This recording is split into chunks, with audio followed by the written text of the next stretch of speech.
Alrighty, everybody, welcome back. We are reacting to some Metallica today. Just finished listening to Master of Puppets all the way through.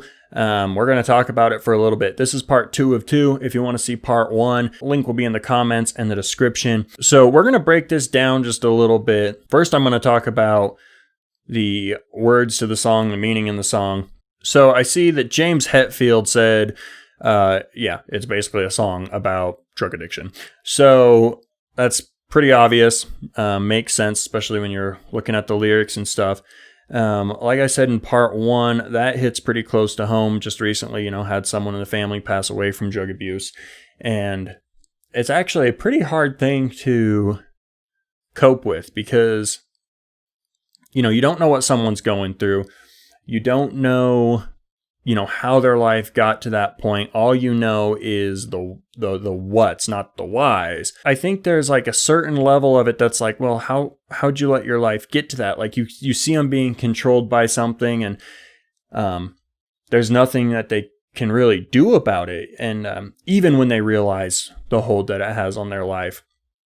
And so in the song, he has this whole part where it's, talking about all this stuff about, taste me, you'll see, more is all you need. You're dedicated to how I'm killing you, stuff like that. Yeah, later he says, Master, where's the dreams that I've been after?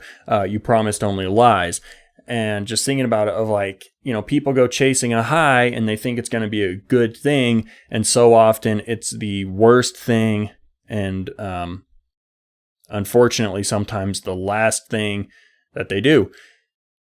This is my interpretation here, of course, going off of just what I've experienced. But so the song itself, just like the lyrics, are actually pretty heavy, the message behind them. But on top of that, the song itself is just really cool. I think sometimes you can get caught up in the song, you get caught up in the riffs and get caught up in the singing and all that and kind of miss the point of the song and just enjoy it. And there's nothing wrong with that because it's a song. It's supposed to be enjoyed. But yeah, classic Metallica riffs, classic thrash. I mean, it's just like riff after riff after riff, verse after verse of just cool, just chugging and grinding away. Nothing super complex, but it is a lot of fun.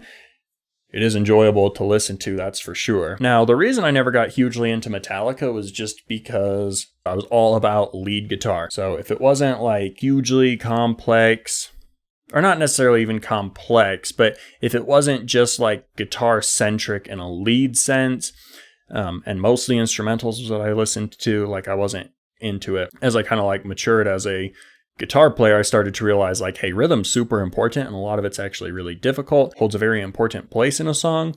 And not only that, it's a ton of fun to play. There's just something about sitting down, picking up a guitar and just riffing. Not everything has to be fast, not everything has to be a solo. And I think that Kirk Hammett and James Hetfield write some of the coolest thrash riffs around.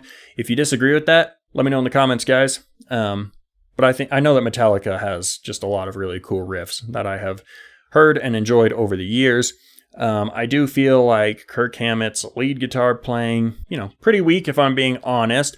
I know a lot of people like him and that's totally cool. Just my opinion, not necessarily my style. But again, it's thrash. I don't think thrash is ever supposed to be like, this is the best guitar player in the world. He's going to like blow your mind with a super melodic, soulful solo. That's not really the point of thrash. And I'm sure that you guys would say, hey, Kirk's got some solos that are melodic and very, very beautiful. So if that's the case, again, please let me know. I want to hear them, and I'll check them out on the channel as well. So on a whole, though, I actually enjoy that song. Yeah, what you just get like in your head and you like get your foot going and you're just like going to the riffs and the drums and everything, and it's fun. It's fun. This is the kind of song you just turn on and you're like, oh yeah, like riffs.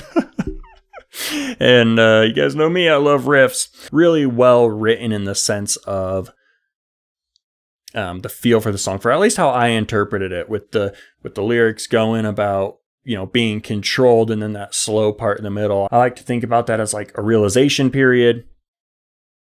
And then, the lyrics come back in and say that even like, hey, this isn't the life I was promised. And then it just gets like totally chaotic. I feel like that's kind of like I'm going insane from this period. yeah, let me know how you guys interpret it. And please keep the comments and suggestions coming. Thank you so much for watching today, guys. I definitely give this a thumbs up. Pretty cool stuff. I'm excited to check out some more Metallica. We'll be checking out some other thrash as well.